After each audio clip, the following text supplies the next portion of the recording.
The query builder has a pretty cool feature which is called pessimistic locking.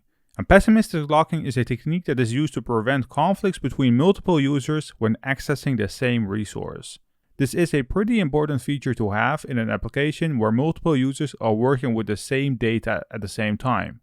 Let's consider a scenario with the previous example, where two users want to update the balance of a user in the users table.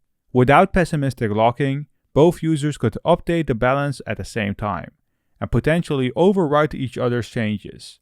This can lead to inconsistencies in the data, but it can also cause issues with the application's functionalities.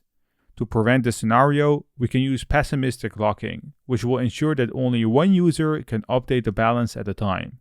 Pessimistic locking can be added inside a database transaction, but also in a situation where database transactions are not needed. But since we have our database transaction defined, let's continue on with this example. To implement pessimistic locking in Laravel, we could use the lockForUpdate method on your query. So let's go right below our where clause and let's chain the lockForUpdate method to it. This method locks the selected row until the transaction is completed, which will prevent other users from modifying the same record. This means that any other user attempting to update the balance for this user right now will have to wait until the transaction is completed.